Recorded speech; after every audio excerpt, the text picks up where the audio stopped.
Hello students, आपका हमारे channel maths master एजी में स्वागत है। मैं आपका टीचर अमित जैन। आज मैं आपको क्लास 10 की केमिस्ट्री पढ़ाने जा रहा हूं और केमिस्ट्री में मैं आज आपको फर्स्ट चैप्टर पढ़ाने जा रहा हूं, जिसके अंदर हम केमिकल रिएक्शंस और केमिकल इक्वेशंस के बारे में पढ़ेंगे। ये हमारा बेसिक चैप्टर है क्योंकि पूरी केमिस्ट्री केमिकल रिएक्शंस पे ही बेस्ड होती है। अगर आपको केमिकल रिएक्शन अच्छी तरह समझ में आ जाता है तो इन फ्यूचर आपको कोई भी प्रॉब्लम आने वाली नहीं है। ठीक है, तो आइए स्टार्ट करते हैं chemical equations and chemical reactions. तो सबसे पहली बात कि केमिकल रिएक्शन होती क्या है, क्योंकि जो रिएक्शन होगी उसको हम इक्वेशन की फॉर्म में शो करेंगे, ठीक है ना, रिप्रेजेंट करेंगे। तो सबसे पहली बात केमिकल रिएक्शन होती क्या है। केमिकल रिएक्शन क्या है, जब हम कोई दो रिएक्टेंट, देखिए केमिस्ट्री में सबसे पहले हमारे पास यहाँ पे जब भी हम केमिकल इक्वेशन या इक्वेशंस की बात करते हैं तो उसके अंदर सबसे पहले हमारे पास आता है रिएक्टेंट। रिएक्टेंट किसे कहते हैं, तो यहाँ पर रिएक्टेंट की बात करते हैं जो चीज हमने ली है इनिशियली, ठीक है, जो हम इनिशियली चीज ले रहे हैं या एलिमेंट कंपाउंड कुछ भी हो सकता है, उसको हम कहते हैं रिएक्टेंट। और फिर रिएक्शन के बाद जो भी चीज बनेगी उसको हम कहते हैं प्रोडक्ट। ठीक है, जैसे आपने दूध में नींबू निचोड़ा तो आपने जो नींबू है, लेमन है और जो मिल्क है, ये सारे आपके हो गए रिएक्टेंट, दोनों चीजें हो गई रिएक्टेंट। प्रोडक्ट क्या मिलेगा आपको, प्रोडक्ट मिलेगा पनीर, तो चीज प्रोडक्ट हो गया। ठीक हो गया। जैसे आपने पेपर को जलाया, पेपर को जलाने के लिए क्या चाहिए, पेपर और कैंडल या मैच स्टिक, तो पेपर और मैच स्टिक आपके पास हो गए रिएक्टेंट, ठीक है ना। और आपको प्रोडक्ट क्या मिलेगा, प्रोडक्ट मिलेगा आपको ऐश और कार्बन डाइऑक्साइड। अब ये कार्बन डाइऑक्साइड कहाँ है, क्योंकि जो रिएक्टेंट थे यहाँ पे हमारे पास केवल पेपर और कैंडल या मैच स्टिक नहीं थे, ऑक्सीजन भी थे, क्योंकि कोई भी चीज बिना ऑक्सीजन के नहीं जलती है। तो रिएक्टेंट में आपके पास मेनली क्या हुआ, रिएक्टेंट में मेनली आपके पास हुआ पेपर एंड ऑक्सीजन, ठीक है। फिर मैच स्टिक कहां गई, मैच स्टिक तो हेल्प कर रही है पेपर को बर्न करने में, ठीक है। तो रिएक्टेंट आपके पास होंगे यहाँ पर पेपर और आपके पास ऑक्सीजन, और आपको प्रोडक्ट क्या मिलेगा, कार्बन डाइऑक्साइड और ऐश। ठीक हो गया। तो रिएक्टेंट एंड प्रोडक्ट क्लियर हो गया आपके पास, रिएक्टेंट एंड प्रोडक्ट। तो केमिकल इक्वेशन में क्या होता है, रिएक्शन में होता है आपके पास रिएक्टेंट एंड प्रोडक्ट। रिएक्टेंट जो आपने चीजें ली है, प्रोडक्ट जो उनसे आपके पास बनना है। चलिए एग्जांपल देखते हैं, जैसे H2 plus half O2, H2 plus half O2, ठीक है ना। आपने H2 लिया और हाफ O2 लिया, और जब आपने इसको लिया तो आपके पास बनता है 1 मॉलिक्यूल ऑफ वाटर। तो रिएक्टेंट क्या हुआ, ये दोनों आपके पास रिएक्टेंट हो गए, और वाटर क्या हो गया, प्रोडक्ट। ठीक है। मैग्नीशियम रिबन को अगर आप बंद करते हैं, मैग्नीशियम ऑक्साइड, ये क्या हो गए रिएक्टेंट, और ये क्या हो गया प्रोडक्ट। ठीक है। ये मैग्नीशियम जैसे आपने देखा होगा जो आपके पटाखे होते हैं मेनली फुलझड़ी वगैरह, उन सब के अंदर मैग्नीशियम यूज किया जाता है, ठीक है ना। सिल्वर ग्रे कलर का होता है ये, और जब हम इसको बर्न करते हैं तो ये मैग्नीशियम ऑक्साइड बनाता है। ये जो हमारे पास लैब में होता है मैग्नीशियम, ये रिबन की फॉर्म में होता है, जैसे आपके सेलो टेप होती है ना, तो सबसे पतली वाली सेलो टेप, तो मैग्नीशियम उसी तरह के रिबन की फॉर्म में आपको लेबोरेटरी में मिलता है। और इसके ऊपर कार्बोनेट की लेयर होती है, ठीक है ना। मैग्नीशियम कार्बोनेट होता है, कार्बोनेट की लेयर होती है। तो सबसे पहले हम उस कार्बोनेट की लेयर को रब करके हटाते हैं, तो वहां पे हमारे पास फिर प्योर मैग्नीशियम बचता है, और उस प्योर मैग्नीशियम को इजीली हम बर्न कर सकते हैं, और ये मैग्नीशियम ऑक्साइड होता है। और मैग्नीशियम ऑक्साइड व्हाइट कलर में होता है, ये व्हाइट कलर का पाउडर होता है मैग्नीशियम ऑक्साइड। आपने देखा होगा अगर आप फुलझड़ी को जमीन पे डाल देते हैं जलने के बाद, और वहां से उसको उठाते हैं तो जमीन पे एक व्हाइट कलर की वहां पर लाइन बन जाती है, तो वो मैग्नीशियम ऑक्साइड की लाइन बनती है। ठीक हो गया। तो मैग्नीशियम को बन किया, मैग्नीशियम ऑक्साइड बन गया आपके पास। यहाँ पे हाइड्रोजन और ऑक्सीजन आपने मिक्स किया, आप इसमें करंट पास करते हैं तो आपके पास क्या बन जाएगा, ये वाटर बन जाएगा, ठीक है ना। वाटर वेपर बनती है वैसे तो ही। तो आपके पास रिएक्टेंट और ये प्रोडक्ट, तो रिएक्टेंट और प्रोडक्ट, तो ये मैंने जो ये आपको एक्सप्लेन किया है सिंबॉलिकली, इसको कहते हैं इक्वेशन। जब आप सिंबॉलिकली इसको शो करते हैं तो डेट इज कॉल्ड इक्वेशन। क्या हुआ, रिएक्शन को मैंने सिंबॉलिकली, सर अगर ये रिएक्शन को सिंबॉलिकली ना लिखते तो क्या लिखते हम, रिएक्शन को हम लिख सकते थे इसको मैग्नीशियम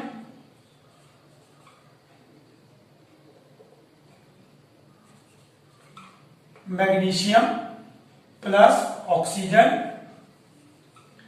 गिव्स मैग्नीशियम ऑक्साइड। ये भी रिएक्शन है, ठीक है, और इक्वेशन है, लेकिन ये इक्वेशन सिंबॉलिकली नहीं है, इसके अंदर आपने सिंबल नहीं लगाए हैं, ठीक है। तो ये इक्वेशन आपके पास सिंबॉलिकली हो गई। चलिए, अब आपको कैसे पता लगता है कोई भी इक्वेशन देखकर कि ये इक्वेशन हुई है, चलिए देखते हैं।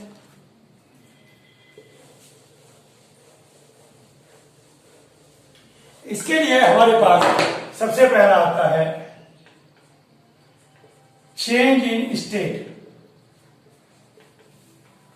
सबसे पहले आता है चेंज इन स्टेट। अगर कोई कंपाउंड, कोई एलिमेंट कंबाइन होने के बाद अपनी स्टेट चेंज कर देता है, जरूरी नहीं है कि हर बार हो, ठीक है। जैसे आपने आइस को मेल्ट किया, लिक्विड बन गया, सॉलिड से लिक्विड बन गया, क्या वो केमिकल इक्वेशन है? नहीं, क्योंकि केमिकल इक्वेशन की खास क्या बात है? केमिकल रिएक्शन की। केमिकल रिएक्शन की खास बात है एक नया प्रोडक्ट बनता है, ठीक है।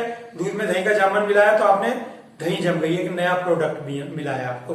तो जब नया प्रोडक्ट बनता है तो उसको केमिकल रिएक्शन कहते हैं, ठीक है ना। तो अब आपके दिमाग में आ गई सर स्टेट चेंज में क्या? स्टेट चेंज एक आपके पास पॉइंट है, स्टेट चेंज होती है तो आप उसको सोच सकते हैं कि हाँ वाकई केमिकल रिएक्शन हो रही है या नहीं हो रही है। हर बार स्टेट चेंज होने पर केमिकल रिएक्शन होगी ऐसा जरूरी नहीं है।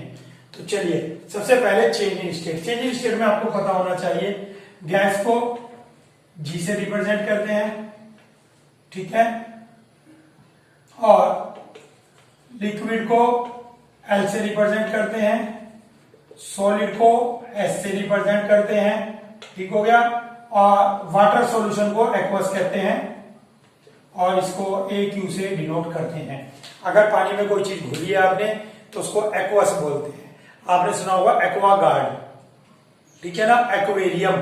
तो एक्वागार्ड पानी के लिए है, एक्वेरियम पानी होता है उसके अंदर। तो एक्वा मीन्स वाटर होता है, तो एक्वा सोल्यूशन वाटर में घोला गया सोल्यूशन, तो उसके लिए हम AQ यूज करते हैं। जैसे सिंपल देखें, हाइड्रोजन गैस, ऑक्सीजन गैस, और इन दोनों से जो मिलेगा वो बनेगा वाटर, ठीक है। वाटर क्या है? लिक्विड, ठीक है, वाटर है। तो गैस गैस को मिलाया तो ये आपके पास लिक्विड बन गया, ठीक है। तो अब दूसरा देखें, मैग्नीशियम क्या है? सॉलिड, ऑक्सीजन क्या है? गैस, MgO पाउडर, पाउडर क्या होता है? सॉलिड, तो ये आपके पास MgO पाउडर सॉलिड बन गया, ठीक है। तो ये आपके पास चेंज इन स्टेट। अगर स्टेट चेंज हो रही है तो ये एक आपके पास हिंट है कि केमिकल रिएक्शन हुई है, ठीक हो गया। तो चेंज इन स्टेट आपके पास हिंट होता है कि केमिकल रिएक्शन हुई है। चलिए दूसरा देखते हैं।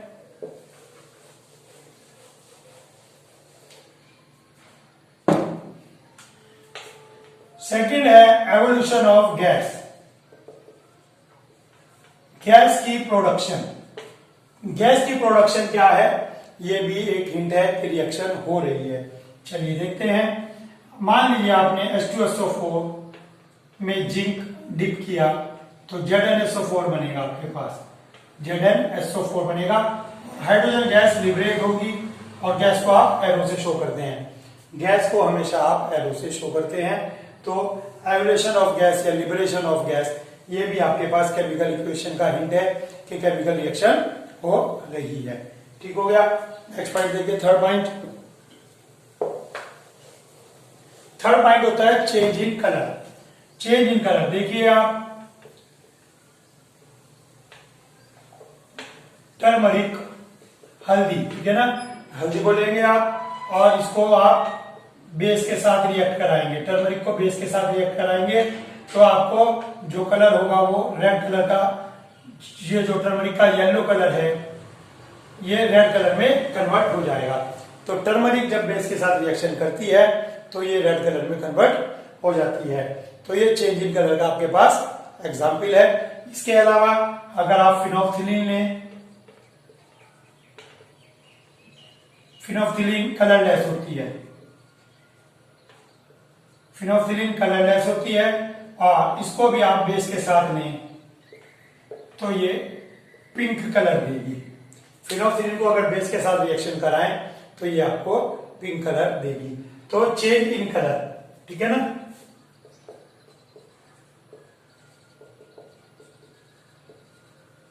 तो चेंज इन कलर भी आपके पास केमिकल रिएक्शन का एक एग्जाम्पल है। और केमिकल रिएक्शन हुई या नहीं, अगर किसी रिएक्शन में कंपाउंड का कलर चेंज हो रहा है, ठीक है, तो इसका मतलब क्या हुआ कि वहां पे रिएक्शन हुई है। चलिए आगे देखते हैं।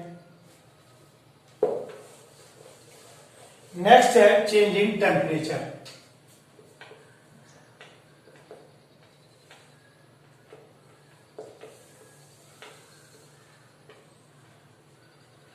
चेंज इन टेम्परेचर, तो देखते हैं चेंज इन टेम्परेचर में कैल्शियम ऑक्साइड को अगर आप वाटर मिक्स करते हैं तो कैल्शियम हाइड्रोक्साइड बनता है और लॉट ऑफ हीट प्रोड्यूस होती है। अभी आपने जो H2SO4 में जिंक डाला था, ZnSO4 लिखा था, प्लस H2 भी बनी थी, साथ में लॉट ऑफ हीट भी प्रोड्यूस होती है। हीट भी प्रोड्यूस होती है। अगर आप इस बीकर को छू के देखेंगे रिएक्शन के बाद तो बीकर आपको बहुत गर्म लगेगा। ऐसे ही जब आप चूने में पानी डालते हैं तो चूने में पानी डालते ही वहां पर क्या होता है, चूने में से बबल निकलते हैं। आपने देखा होगा चूने में से बबल निकलते हैं, हीट के बबल होते हैं, गैस निकलती है, हीट निकलती है। तो जब चूने में पानी डालते हैं तो कैल्शियम हाइड्रोक्साइड बनता है आपका, ठीक है, और उसके साथ बनता है हीट। हीट आपके वहां पे प्रोड्यूस होती है और वो सारा apparatus बहुत ज्यादा गर्म हो जाता है। चलिए नेक्स्ट है, तो अब हमारे पास आती है प्रेसिपिटेट रिएक्शन।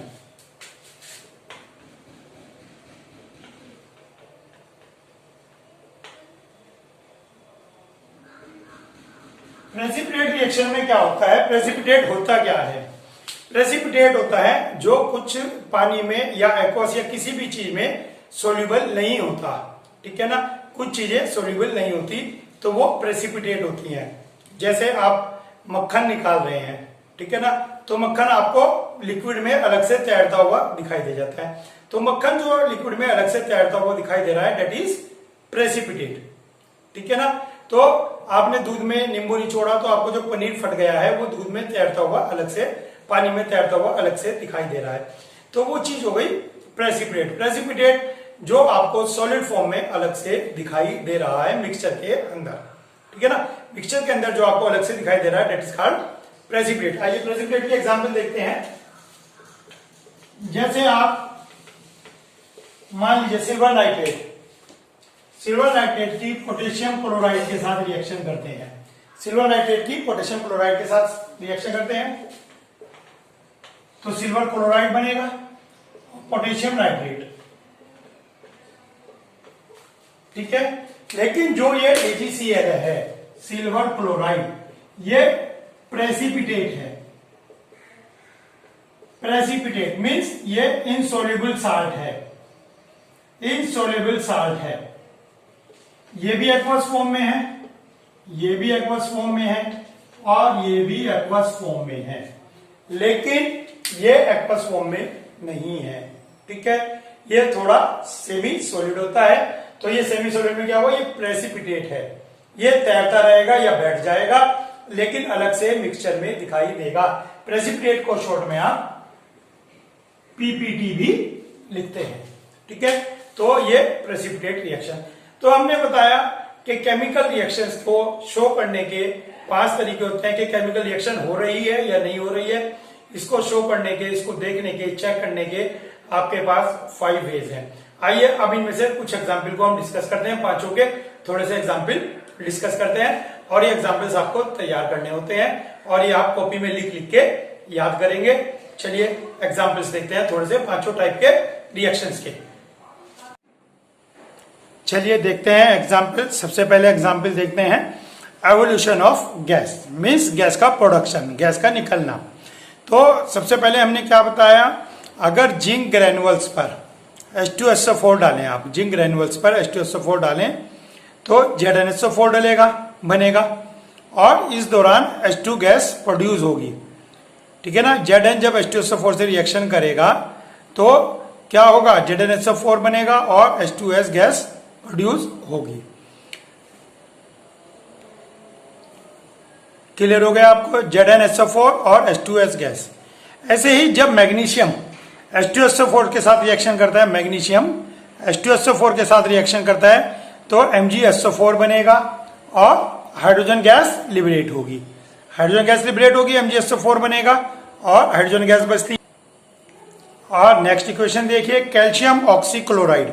ये है कैल्शियम ऑक्सीक्लोराइड, ये ब्लीचिंग पाउडर होता है और ब्लीचिंग पाउडर जब H2SO4 से रिएक्शन करता है तो कैल्शियम सल्फेट बनेगा, H2O वाटर बनेगा और साथ में क्लोरीन गैस लिबरेट होगी, क्लोरीन गैस इवेलुएट होगी। तो इसके अंदर क्या हुआ, क्लोरीन गैस प्रोड्यूस हुई। और देखें आप तीनों में जो गैस है उसको हमने एरो से दिखाया है।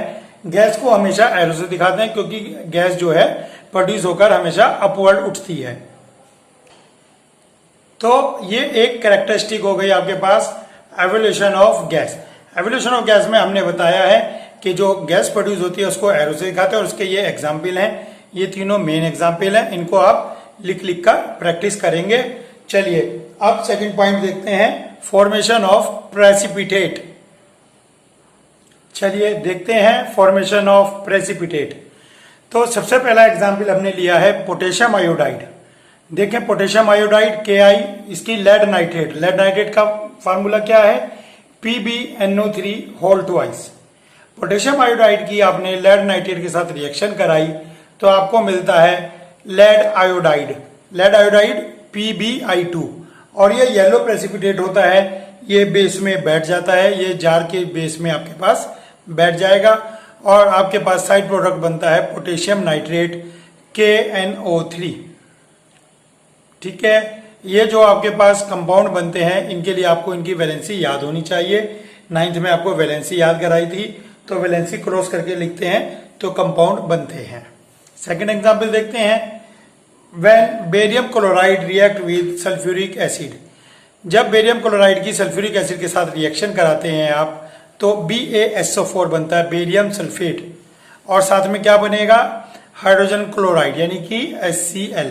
तो बेरियम सल्फेट जो है वो सॉल्यूशन में नीचे बैठ जाता है और व्हाइट कलर का होता है, तो इसका बेरियम सल्फेट का व्हाइट प्रेसिपिटेट बनता है और ये नीचे बैठ जाता है व्हाइट प्रेसिपिटेट।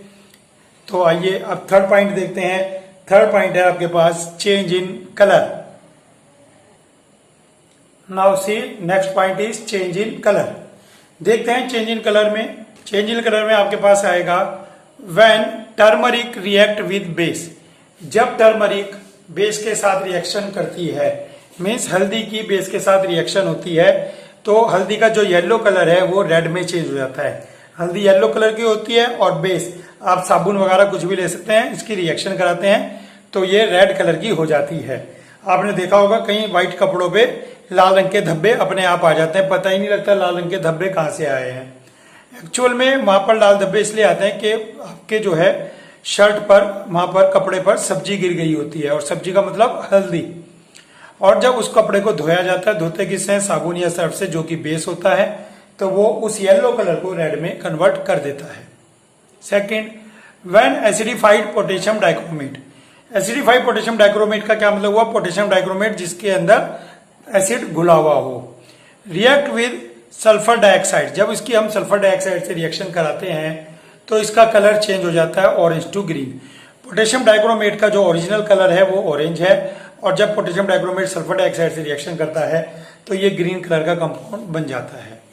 और सबसे वेल नोन आपके पास है ही, acid turns blue litmus to red and blue turns red litmus to blue.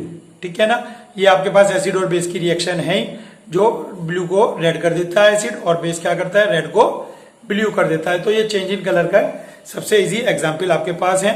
In examples को आप अपने नोटबुक में डाउनलोड करें, उसको नोट कर लें इन सब चीजों को, जिससे आपको एग्जाम के टाइम में बिल्कुल भी दिक्कत ना हो, आपको रिवीजन करने में बहुत आसानी रहे। बाकी आपके पास वीडियो है, वीडियो भी आप इजीली देख सकते हैं। चलिए अब देखते हैं नेक्स्ट पॉइंट। नेक्स्ट पॉइंट आता है चेंज इन टेम्परेचर। चलिए देखते हैं change in temperature. Next point is change in temperature. Change in temperature क्या होता है? चेंज इन टेम्परेचर में या तो आपने रिएक्शन कराने के लिए हीट दी है या आपको रिएक्शन कराने से हीट मिली है। चलिए फर्स्ट पॉइंट देखते हैं। फर्स्ट पॉइंट में आपको रिएक्शन कराने से हीट मिली है। हीट जब आप राइट साइड में लिखते हैं तो इसका मतलब आपको हीट यहाँ पर प्रोड्यूस हुई है। तो कैल्शियम ऑक्साइड क्विक लाइम, जिसे आप चूना कहते हैं, क्विक लाइम, चूने में जब आप वाटर मिलाते हैं, चूने में आपने वाटर मिलाया तो इससे क्या होगा, कैल्शियम हाइड्रोक्साइड बनेगा। कैल्शियम हाइड्रोक्साइड बनता है और साथ में मिलती है बहुत ज्यादा हीट। तो चूने में जब भी पानी मिलाया जाता है तो उससे हीट मिलती है। जो चूना है उसको बोलते हैं क्विक लाइम। क्विक लाइम का मतलब रिएक्शन करने के लिए तैयार, क्विक है बिल्कुल। और कैल्शियम हाइड्रोक्साइड को कहते हैं हम स्लेग्ड लाइम। स्लेग्ड लाइम माने बुझा हुआ चूना। बुझा हुआ चूने का क्या मतलब होता है कि ये रिएक्ट करके अपनी गर्मी निकाल चुका है। गर्मी निकालने का मतलब ये बुझ चुका है, स्लेग्ड हो चुका है। तो कैल्शियम हाइड्रोक्साइड बनता है और हीट बनती है बहुत ज्यादा, और जिस बर्तन में आप ये रिएक्शन करते हैं वो बर्तन बहुत गर्म हो जाता है और इसके अंदर बबल्स भी प्रोड्यूस होते हैं। तो इस रिएक्शन को कहते हैं आप एक्सोथर्मिक। जिसके अंदर हीट प्रोड्यूस होती है उसको क्या कहते हैं, एक्सोथर्मिक। तो this type of reaction is called exothermic in which heat is produce. ये भी आप लिख लें, those reaction in which heat is produced called exothermic reaction, and those reaction in which heat is used is called endothermic reaction. ठीक हो गया। तो देखिए ammonium chloride NH4Cl, ammonium chloride. देखिए अमोनिया और अमोनियम में अंतर होता है। जब अमोनियम बोलते हैं तो अमोनियम का मतलब होता है कि हम कोई साल्ट बोलने जा रहे हैं। ठीक है, अमोनियम का मतलब है हम कोई साल्ट बोलने जा रहे हैं। तो अमोनियम क्लोराइड क्या है, अमोनियम क्लोराइड एक साल्ट है। और इसकी रिएक्शन किससे कराई हमने, बेरियम हाइड्रोक्साइड से। जब हम बेरियम हाइड्रोक्साइड से इसकी रिएक्शन कराते हैं तो बेरियम क्लोराइड बनता है और अमोनिया गैस बनती है। देखिए NH3 अमोनिया गैस होती है। गैस मैंने एरो बना के दिखा दिया है आपको। तो ये रिएक्शन गैस में भी काम करेगी और टेम्परेचर में भी, दोनों जगह काम करेगी। तो अमोनिया NH3 बनी। NH3 का मैंने आपको एरो ऊपर दिखा दिया है, प्लस 2 मॉलिक्यूल्स ऑफ वाटर बने हैं। लेकिन मेन चीज आपको जो मैं बता रहा था, इसके अंदर एरो के ऊपर देखिए हीट लिखी है। एरो के ऊपर मैंने हीट लिखी है। जब एरो के ऊपर हीट लिखी है तो इसका मतलब होता है कि हीट दी गई है। या तो आप लेफ्ट साइड में प्लस हीट लिख दें, NH4Cl plus barium hydroxide plus heat, या उस हीट को आप एरो के ऊपर लिख दें। दोनों का मीनिंग एक ही है। जो एरो के ऊपर हीट होती है वो लेफ्ट हैंड साइड में ही काउंट होती है।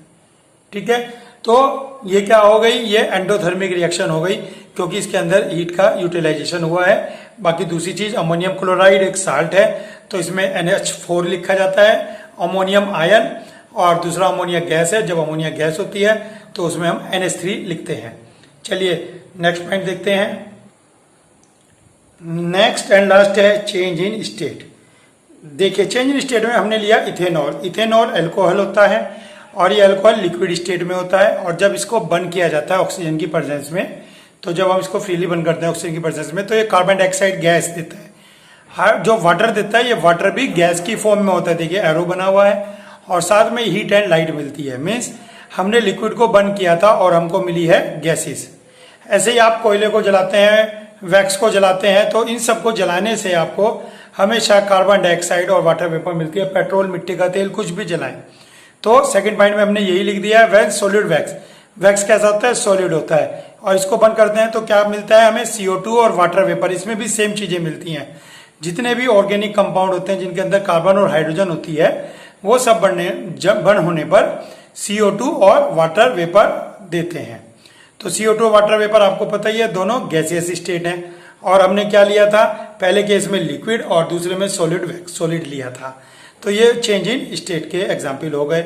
इन एग्जाम्पल को मैंने आपको पहले भी बताया, इनको आप एक कॉपी में नोट कर लें और प्रॉपर वे में लर्न करें। और जल्द ही मिलते हैं नेक्स्ट वीडियो में आगे के टॉपिक के साथ। आज के लिए इतना ही। Thank you.